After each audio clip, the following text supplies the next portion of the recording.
욥기 1장. 우스 땅에 욥이라는 사람이 살았다. 그는 더없이 정직하고 약속을 잘 지키는 사람이었으며 하나님께 온전히 헌신하고 악을 지극히 미워했다. 그에게는 아들 7, 딸 3이 있었다. 그는 엄청난 부자여서 양이 7,000마리, 낙타가 3,000마리, 겨리소가 500쌍, 암나귀가 500마리나 되었고 종들도 어마어마하게 많아 동방에서 가장 영향력이 컸다.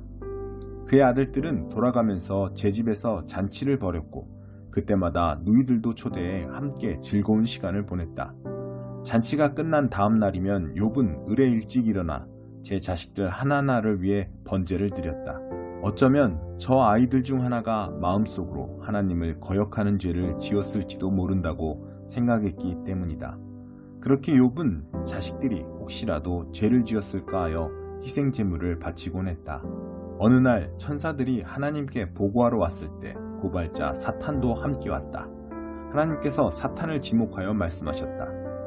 너는 무슨 일을 하다 왔느냐? 사탄이 하나님께 대답했다. 여기저기 다니며 지상의 사정을 둘러보았습니다. 하나님께서 사탄에게 말씀하셨다. 내 친구 욥을 눈여겨보았느냐?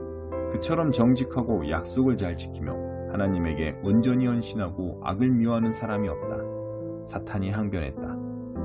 욥이 온전히 선한 마음으로 그러는 줄 아십니까? 이제껏 그처럼 형편이 좋은 사람이 없었습니다. 주님께서 그를 애지중지하시고 그의 가족과 재산도 보호하시고 그가 하는 모든 일에 복을 주시니 잘못될 수가 없지요. 하지만 주께서 손을 뻗어 그의 소유를 모두 빼앗으시면 어떤 일이 벌어지겠습니까? 그는 틀림없이 주님을 똑바로 쳐다보며 저주할 것입니다. 하나님께서 대답하셨다. 좋다. 어디 그가 가진 모든 것을 내 뜻대로 해보아라. 다만 그의 몸은 건드리지 마라. 이에 사탄이 하나님 앞에서 물러났다. 얼마 후 욥의 자녀들이 맏형의 집에 모여 잔치를 벌이고 있었는데 심부름꾼 하나가 욥에게 와서 말했다. 주인님, 소가 밭을 갈고 나귀들이 근처에서 풀을 뜯고 있는데 스밧 사람들이 쳐들어와 가축들을 빼앗고 일꾼들을 죽였습니다. 저 혼자만 살아남아서 주인 어른께 소식을 전합니다. 그가 말을 채 마치기도 전에 다른 심부름꾼이 와서 말했다. 여러 차례 번개가 치더니 양떼와 목동들을 바싹 태워버렸습니다. 저 혼자만 살아남아서 주인 어른께 소식을 전합니다. 그가 말을 채 마치기도 전에 또 다른 심부름꾼이 와서 말했다. 갈대아 사람들이 세 방향에서 몰려와 낙타들을 빼앗고 낙타 몰이꾼들을 죽였습니다. 저 혼자만 살아남아서 주인 어른께 소식을 전합니다. 그가 말을 채 마치기도 전에 또 다른 심부름꾼이 와서 말했다. 주인 어른의 자제분들이 큰 아드님 댁에서 잔치를 벌이고 있는데 사막에서 폭풍이 불어닥쳐 그 집을 내리쳤습니다. 집이 무너져 내려 자제분들이 모두 죽었습니다. 저 혼자만 살아남아서 주인 어른께 소식을 전합니다. 욥은 벌떡 일어나 옷을 찢고 머리털을 깎은 후에 바닥에 엎드려 경배하며 말했다. 내가 어머니의 태에서 벌거벗고 나왔으니 벌거벗은 채 땅의 태로 돌아갈 것입니다. 주신 분도 하나님이시고 가져가신 분도 하나님이시니 하나님의 이름을 찬양할 뿐입니다. 이 모든 일을 겪으면서도 욥은 죄를 짓지 않았다. 단 한 번도 하나님을 원망하지 않았다. 2장. 어느 날 천사들이 하나님께 보고하러 왔을 때 사탄도 하나님 앞에 나타났다. 하나님께서 사탄을 지목하여 말씀하셨다. 너는 무슨 일을 하다 왔느냐? 사탄이 하나님께 대답했다. 여기저기 다니며 지상의 사정을 둘러보았습니다. 하나님께서 사탄에게 말씀하셨다. 내 친구 욥을 눈여겨보았느냐? 그처럼 정직하고 약속을 잘 지키며 하나님에게 온전히 헌신하고 악을 미워하는 사람이 없다. 그는 자신의 믿음을 굳게 붙들었다. 네가 나를 부추겨 그를 무너뜨리고자 했지만 부질없는 짓이었다. 사탄이 대답했다. 자기 목숨을 구하기 위해서라면 무슨 일이든 하는 게 사람입니다. 주께서 손을 뻗어 그의 건강을 빼앗으시면 어떻게 되겠습니까? 그는 틀림없이 주님을 똑바로 쳐다보며 저주할 것입니다. 하나님께서 말씀하셨다. 좋다. 네 마음대로 해보아라. 하지만 그를 죽이지는 마라. 사탄이 하나님을 떠나가 욥의 몸에 악성 종기가 돋게 했다. 욥은 머리부터 발끝까지 종기와 부스럼으로 뒤덮였다. 상처로 인해 미칠 듯 가려웠고 고름이 줄줄 흘러내렸다. 그는 질그릇 조각으로 자기 몸을 벅벅 긁고 재가 깔린 쓰레기 더미에 가서 앉았다. 그의 아내가 말했다. 아직도 그 잘난 고결함을 지키겠다는 거예요? 차라리 하나님을 저주하고 죽어버려요. 욥이 아내에게 말했다. 당신은 생각 없는 바보처럼 말하는구려. 우리가 하나님께 좋은 날도 받았는데 나쁜 날도 받는 게 당연하지 않소? 이 모든 일을 겪으면서도 욥은 죄를 짓지 않았다. 하나님을 거역하는 말을 한마디도 하지 않았다. 욥의 새 친구가 욥이 당한 온갖 어려움에 대한 소식을 들었다. 대만 사람 엘리바스, 수아 사람 빌닷, 나아마 사람 소발은 각자의 지역에서 출발했다. 그들은 욥 곁을 지키면서 그를 위로할 요량으로 중간에 만나 함께 욥을 찾아갔다. 욥의 모습을 처음 보았을 때 그들은 자신들의 눈을 믿을 수가 없었다. 친구의 몰골을 도저히 알아볼 수 없었기 때문이다. 그들은 탄식하며 목 놓아 울고 겉옷을 찢고 슬픔의 표시로 머리에 재를 뿌렸다. 그러고는 친구 옆에 주저앉았다. 그들은 욥의 곁에 앉아 7일 밤낮을 한마디도 하지 않았다. 그의 고난이 얼마나 극심한지, 그의 심정이 얼마나 처참한지 알 수 있었기 때문이다. 3장. 그러다 욥이 침묵을 깨뜨렸다. 그는 목소리를 높여 자신의 운명을 저주했다. 내가 태어난 나라 사라져라. 내가 잉태된 그 밤아 없어져 버려라. 우주 공간의 블랙홀처럼 되어버려라. 위에 계신 하나님이 그날을 잊어주셨으면, 그날을 책에서 지워버리셨으면, 내가 태어난 그날이 짙은 어둠 속에 묻히고 안개에 쌓였으면, 밤이 그날을 삼켜버렸다면, 내가 잉태된 밤 따위는 귀신이나 가져가라. 그날의 달력에서 찢어버려라. 영감에서 삭제해버려라. 오, 그날 밤이 아예 없어져 어떤 기쁨의 소리도 들리지 않았다면, 저주에 능한 자들이 그날을 저주하여 바다괴물 리워야단을 풀어버렸다면, 새벽별들이 검은 수추로 변하고 아무리 기다려도 빛이 비추지 않고 동틀녘의 첫 햇살도 보지 못했다면, 그러면 그날 내가 어머니의 태에서 나오지도 이 고통 많은 세상에서 살지도 않았으련만, 어찌하여 나는 죽어서 나오지 않았으며 첫 숨이 마지막 숨이 되지 않았던가. 어찌하여 나를 안아주는 두 팔이 있었으며 내게 젖을 물린 가슴이 있었던가. 그렇지 않았다면 지금쯤 나는 편안히 쉬고 있을 텐데, 아무 고통도 못 느끼고 영원히 잠들었을 텐데, 폐허가 된 왕실 묘지에 묻힌 왕과 정치가들과 함께 있을 텐데, 금과 은으로 장식한 번쩍이는 무덤에 묻힌 제후들과 함께 있을 텐데, 어찌하여 나는 죽은 채 태어나 빛을 보지 못한 모든 아기들과 함께 묻히지 못했던가. 그곳에서는 악인들이 더 이상 누군가를 괴롭히지 못하고, 녹초가 된 사람들이 오랫동안 기다리던 휴식을 취하며, 죄수들이 간수들의 고함 소리에 잠 깰 일 없이 편안하게 자고 있건만, 그곳에서는 큰 자와 작은 자의 구별이 없고 노예도 자유를 얻었건만, 어찌하여 하나님은 비참한 사람들에게 빛을 주시고 쓰디쓴 인생을 사는 이들을 살려두시는가. 이들은 죽기를 무엇보다 바라건만 죽지 못하고 죽음보다 나은 것을 상상하지 못하며, 죽어서 묻힐 날을 인생에서 가장 행복한 순간으로 손꼽아 기다리지 않는가.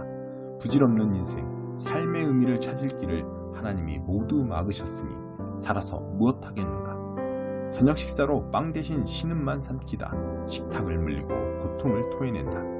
내가 가장 두려워하던 일이 현실이 되었고, 내가 가장 무서워하던 일이 벌어졌다. 쉼이 산산조각나고 평안이 깨졌다. 내게 더 이상 안식은 없다. 죽음이 내 삶을 덮쳤구나. 4장. 그러자 대만 사람 엘리바스가 큰 소리로 말했다. 내가 자네에게 한마디 해도 되겠나? 잠자코 있기가 어려운 상황이라 그러네. 자네가 많이 하던 일일세. 자네는 적절한 말로 상황을 명확히 보게 해주고 포기하려는 이들을 격려해 주었지. 자네의 말은 비틀거리던 이들을 일으켜 세우고 주저앉기 직전의 사람들에게 새로운 희망을 심어주었지.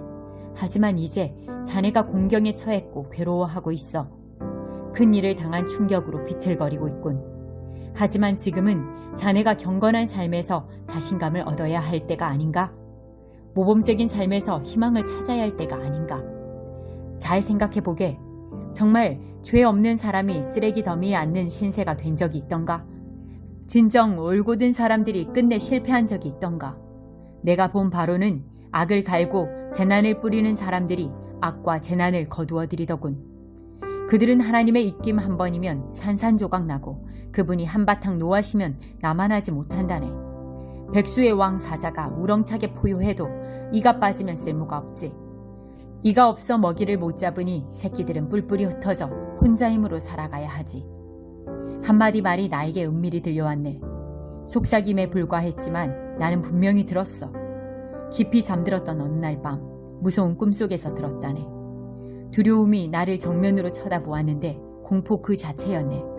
무서워 죽을 지경이었어. 나는 머리부터 발끝까지 벌벌 떨었지. 한 영이 내 앞을 스르륵 지나가는데 내 머리털이 쭉 펴 곤두서더군. 거기 나타난 것이 무엇이었는지는 알아보지 못했네. 흐릿한 형체였는데 그때 이런 희미한 소리가 들렸어. 어찌 죽을 존재가 하나님보다 의로울 수 있겠느냐? 어찌 인간이 그 창조주보다 깨끗할 수 있겠느냐? 아니, 하나님은 그분의 종들도 신뢰하지 않으시고 그분의 천사들도 칭찬하지 않으시는데 하물며 진흙으로 이루어져 나방처럼 쉬 부스러질 몸뚱이를 가진 우리야 오죽하겠느냐? 우리 몸은 오늘 있다가도 내일이면 사라져 누구도 눈여겨보지 않으니 흔적도 없이 사라진다. 천막 말뚝을 뽑아낼 때 천막이 그대로 무너지듯 우리도 죽을 때가 되면 살아온 세월이 무색할 만큼 미련한 존재로 쓰러진다. 5장. 욥. 응답할 사람이 있겠거든 도움을 청해보게. 거룩한 천사 중에 의지할 자가 있는가? 어리석은 자는 욱하는 성질 때문에 결국 목숨을 잃고 미련한 자는 시기와 분노 때문에 죽는다네. 내가 직접 보았지. 어리석은 자들이 잘 되는가 싶더니 그들의 집이 순식간에 저주를 받더군. 그 자녀들이 바깥에 내쫓겨 학대와 착취를 받아도 도와주는 사람이 전혀 없었네. 거리에 굶주린 자들이 그들의 수확물을 약탈하고 남김없이 모조리 가져갔어. 그들이 가진 것은 모두 탐내더군. 일이 잘 안 풀린다고 운명을 탓하지 말게. 불행은 까닭없이 찾아오는 것이 아니니까. 인간인 탓도 있어. 인간이 불행을 타고 태어나는 것은 불티가 위로 치솟는 것처럼 자명한 일이네. 내가 자네라면 하나님께 곧장 나아가 그분의 자비에 매달리겠네. 하나님은 뜻밖의 큰 일들을 행하시는 것으로 유명한 분이 아닌가. 놀라운 일들을 끝없이 행하시는 분이지. 드넓은 땅에 비를 내리시고 밭에 물을 대어 촉촉히 적시는 분이네. 그분이 몰락한 자들을 일으켜 세우시고 슬픔에 빠진 이들의 든든한 발판이 되어 주신다네. 남을 해치려는 이들의 흉계를 저지하여 그들의 음모가 하나도 성사되지 못하게 하신다네. 그분은 다 아는 체 하는 자들의 모의를 잡아내어 그 복잡한 음모가 쓰레기와 함께 모두 쓸려나가게 하시네. 그들은 순식간에 방향을 잃고 어둠 속에 처박혀 한 걸음도 앞으로 내딛지 못하네. 그러나 억눌린 자들은 하나님이 살인 음모와 압제에서 구해내시지. 이렇게 하나님이 불의를 묶고 그 입을 막으시니 가난한 이들에게 여전히 희망이 있는 것 아닌가. 하나님이 개입하여 자네를 바로잡아 주시니 얼마나 큰 복인가. 전능하신 하나님의 징계를 부디 업신여기지 말게. 하나님은 상처를 입히기도 하시지만 상처를 싸매기도 하시네. 자네를 아프게 한 손으로 치료를 하신다네. 재난이 줄지어 닥쳐도 그분이 자네를 건져주시니 어떤 재앙이 와도 자네는 아무 해를 입지 않을 것세. 기근이 닥치면 하나님이 굶주림을 면케하시고 전쟁이 일어나면 칼에 상하지 않게 지키실 것이네. 사악한 험담에서 보호받을 것이며 어떤 재난도 겁없이 헤쳐나갈 걸세. 재앙과 기근 따위는 가볍게 떨치고 들짐승 사이에서도 두려움 없이 다닐 것세. 자네는 바위와 산들과도 사이좋게 지내고 들짐승들이 자네의 좋은 친구가 될 것이네. 자네의 거처가 안전한 곳이 될 것이고 재산은 축나지 않을 것세. 자녀들이 장성하는 모습과 집안이 과수원의 풀처럼 쑥쑥 번창하는 모습을 보게 될 것이네. 수확철에 황금빛으로 연근 곡식단처럼 자네는 오랜 세월을 알차게 보내고 무덤에 이를 것세. 여보게, 이것은 틀림없는 사실이네. 내 명예를 걸고 하는 말이야. 이 말을 명심하면 잘못될 일이 없을 것세.